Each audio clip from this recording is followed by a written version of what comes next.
Çocuklarınızı sevin. Öyle bir sevin ki sizden başka hiç kimsenin sevgisine Yaxşı da muhtaç sakit dur da etmeyin. yaz tutarmısınız. Onları öpün, koklayın. Hayatında bir fırtına çıktığı zaman liman aramasınlar ya da boşlukta kalmasınlar. Onlar tek başına bir şey başarmak zorunda değiller. Ellerinden tutun, doğruyu gösterin. Yoruldum. Allah sevgisini ve Allah korkusunu öğretin. Vicdanlı olmanın, merhametli olmanın Yaxşı bir otur, adım yazı önde yazı. olduğunu onlara kendi yaptıklarınızla gösterin. Onlarla sadece sizin evladınız olduğu için Teymur, harda kalmışsın uyutun. bala? Lütfen bunları yapmayacaksınız. Çocuk yapmayın. Zehra, En ayağı önemlisi saldı de aşağı bala. kendi Getir ben bağlayayım. geçmişinizle Getir ben onları bağlayayım. kıyaslayıp sakın ola yargılamayın. Bir tane kaldır ayağını, bir tane.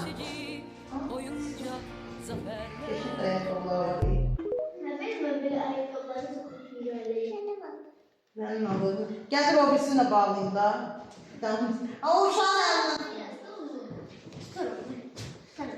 Hele yok. sen yardım tutardın. Sür, gidin. Ol yok.